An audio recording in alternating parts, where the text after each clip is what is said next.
misinformation. The number one risk, they said, the world faces today is misinformation, which is now a new weapon for destabilization, which is a new weapon for creating chaos in societies, which is a new weapon for extremist ideologies.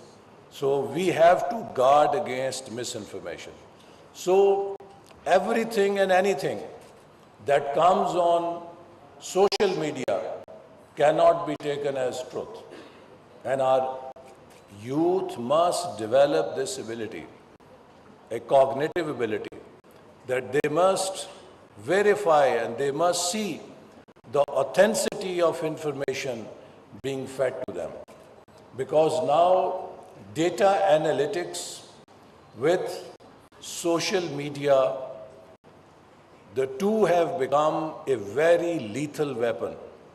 You can be manipulated without you knowing who is manipulating you in which direction. So what we have in Quran 1400 years ago is relevant today, most relevant today, that whenever anyone brings you news or any irresponsible person brings you a news, do not believe in it until you have verified it, lest that you may have to regret that why you believed that information. So this duty to verify any information that is brought to you was given to us as a commandment of Allah subhanahu wa ta'ala, and it has become most relevant in today's age of misinformation. Any message which feeds hate in your mind must be rejected, because hate is the starting point of extremism, and extremism it is starting point of terrorism. This goes full cycle. So we must be very careful. I remember I once was attending a workshop in France on extremism and terrorism. So what they were discussing was that what, promotes terrorism and extremism in behavior. So there were many explanations. Some said lack of education, some said lack of economic opportunities, some said lack of justice, and blah, blah, blah, so many factors. So there was one German professor who happened to be Jew. He was professor emeritus at Oxford University, 80-year-old, very old man. So he was also attending that workshop, and he kept listening to the discourse and discussion. So then in the end he said, how do you explain that what happened in Germany through Nazis? Were German people illiterate? Were German people uncivilized? They were the most civilized people in Europe, so a very educated nation. But what they did at that time, today they feel so sorry that they would not even like to be reminded of that period. So why did that happen? So he said, humans are the best form of creation. But if in human computer, two viruses are injected, those viruses can turn humans into beasts. And those viruses are virus of hate and virus of prejudice. If you inject hate and prejudice in human mind loses its rationality. Then it turns humans into beasts. They can then see color of their own bias in the whole world. If the glass of my the glasses is yellow, the color is yellow of my glasses, I will see everything yellow. If it is green, everything will be green.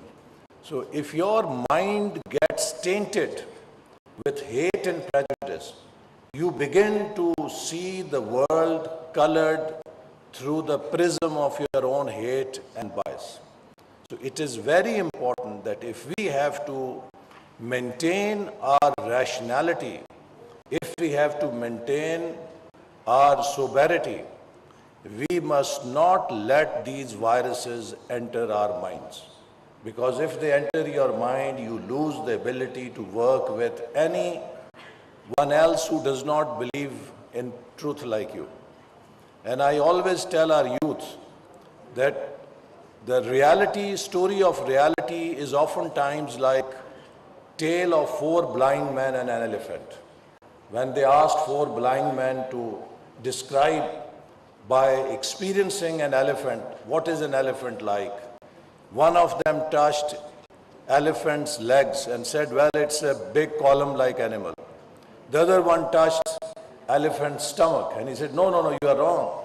Elephant is like a stone, like a rock.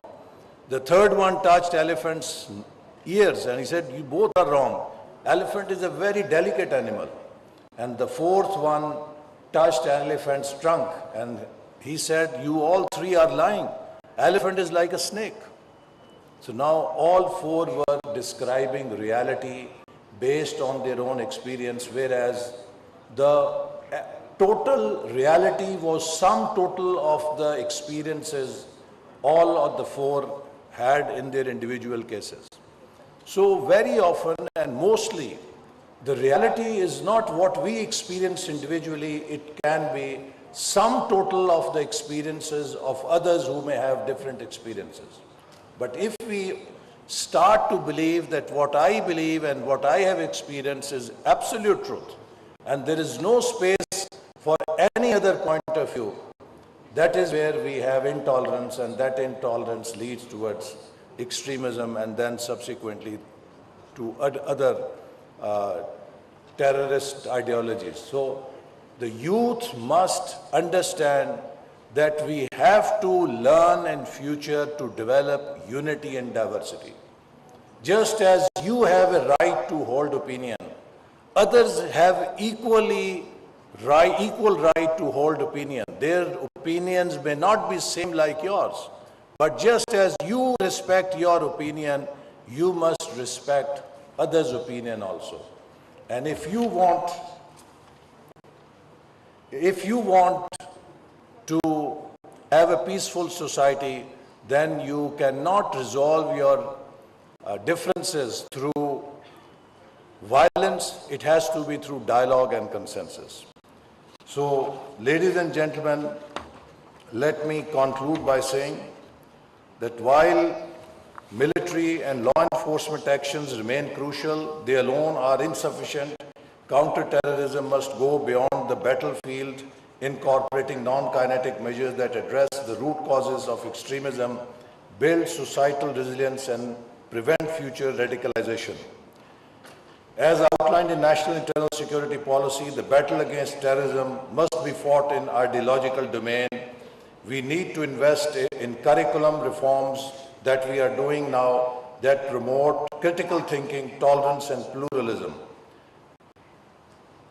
The importance of community-based counter-terrorism strategies must be recognized. Local communities and religious leaders must be empowered to counter radicalization at the grassroots level. The use of mosques, schools, and media to promote message of peace, tolerance, and national unity is critical.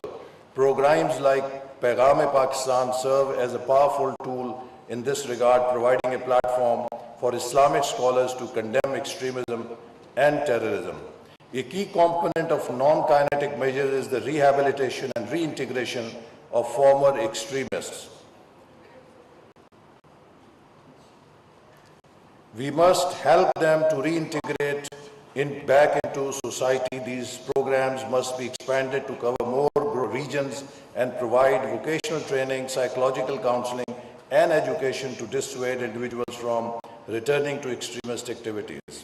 As more terrorist activities move online, cyber terrorism has emerged as a critical threat. In response, we must strengthen our cyber security infrastructure and train law enforcement agencies to counter cyber radicalization. Public-private partnerships with tech companies are essential for monitoring and removing extremist content on digital platforms while ensuring that our legal frameworks keep pace with emerging cyber threats. Poverty and lack of opportunities fuel terrorism. Therefore, we must use development as a means to counter terrorism.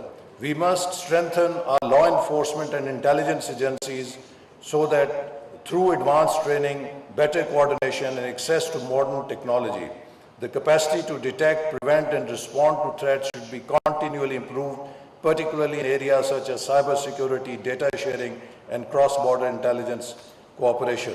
We must empower our civil society to play a crucial role in countering radicalization by fostering dialogues, conducting awareness campaigns and supporting victims of terrorism. Civil society can help heal communities torn apart by violence.